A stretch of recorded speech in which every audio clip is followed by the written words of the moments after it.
Hi, me again. As you probably know by now, my take-home assignments are designed to be not so much tests, but rather additional exercises or learning opportunities. So basically that's the hands-on part of this course. So this one is no different, and so your task is now to design a training evaluation system.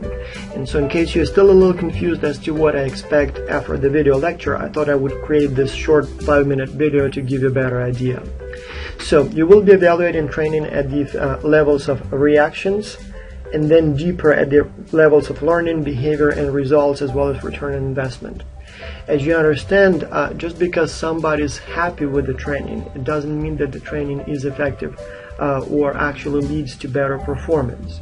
And so in order to evaluate that, we may dig deeper. So if we see training as an iceberg, the reactions, the satisfaction of the trainees, that's just the tip of the iceberg. So let's dig deeper, and that's basically going to be your questions for the take-home assignment.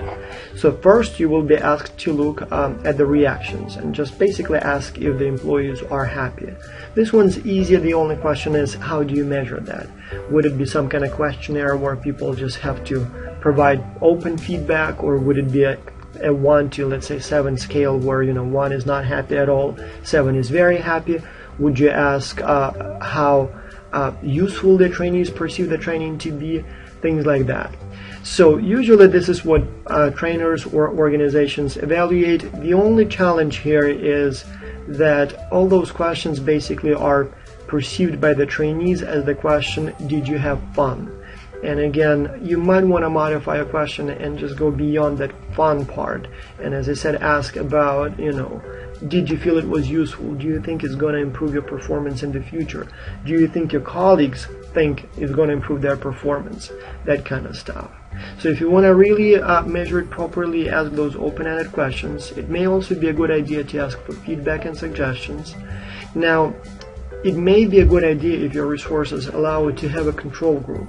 So people are likely going to be happy regardless of whether or not the training was good. I mean, training is unusual and people appreciate that. So to know if the training was really good, it may be a good idea to have 2 groups, one that receives real training and one that gets kind of placebo, like some kind of activity but not the right training, and then see if the ones who got a real training session, if those people are happier than the ones who got just some activity. Now, learning, that's where it gets a little trickier. So that's where you measure specific knowledge and skills that you expect your trainees to acquire. Most corporate training sessions don't really involve that, but if you look at the university as a corporation, then yes, I mean the exams, including the one that you're working on now, that's my test of your knowledge and skills. Now, it's very important before you assess the knowledge and skills that you know what specific knowledge and skills you expect your employees or trainees to acquire. Not so easy. I mean, if the test is in statistics, for example, that's easy. You want your employees to know how to use ANOVA or t-test. But if it's a cross-cultural training, it's not so easy to define what exactly you want your employees to learn. It's actually easy if you think about that, but again, it's difficult to be specific. And so good examples would be, for example, you want your employees to be aware of the dangers of stereotyping, for example. Or you want your trainees to be familiar with the new culture, its traditions or protocols, or the way people greet one another. So those are specific measurable knowledge and skills, and you can measure them. It's very important that you measure it before and after the training, because just because somebody knows how people in Germany greet one another doesn't mean that your training was successful. Maybe the person knew it before the training. So before and after will be a good or better way to check and make sure that the knowledge is actually due to the training.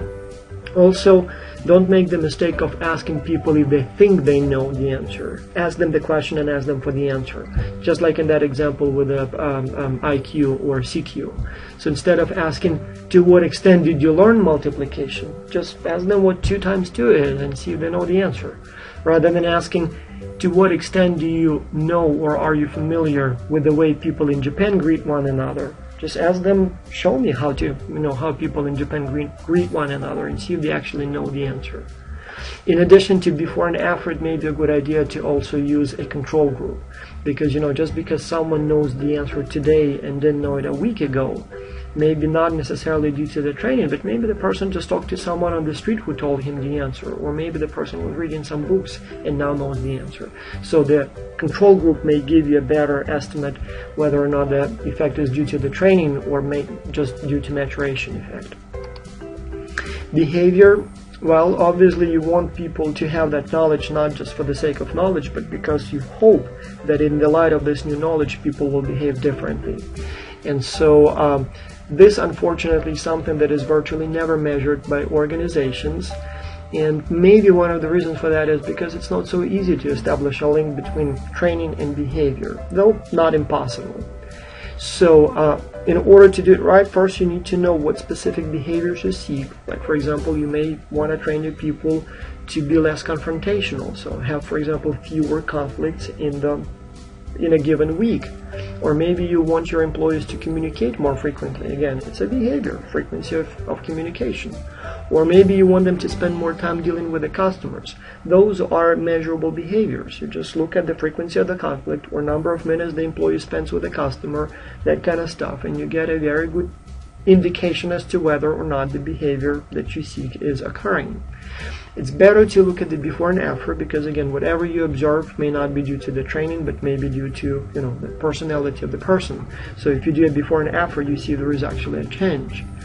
If you can have a control group, that's again another very useful thing, because maybe today the sun shines brighter and people just feel like spending more time with the customers. So if you have a group of people who didn't participate in the training and a group of people who did participate, and those who did participate improved their performance more than those who didn't participate, then the training probably mattered.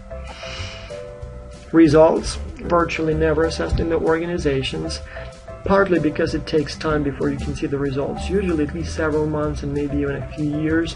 1 year should be good enough term to give you some indication, but because the trainers are long gone after the training before then, this evaluation is not always done.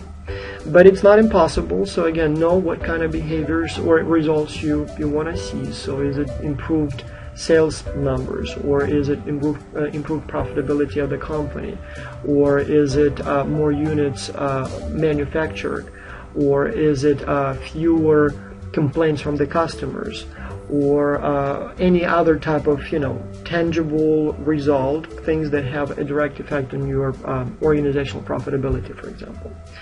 Again, it's better to use objective measures like output rates, sales records, loss of time due to conflict, absenteeism, those kinds of things, as opposed to subjective, like just simply asking someone, do you feel the organization now performs better? Not all things are easy to be expressed in numbers, or easily expressed in numbers. For example, as a result of your training, you may also see improved morale, or improved organizational citizenship behavior, or higher retention rate of your employees, or lower absenteeism, or better health. Those are obviously not easy, to be expressed in dollars, but still possible. I mean, absenteeism has a real cost, and you can just basically look at how much it costs your organization and see by how much it dropped. So that kind of stuff, right?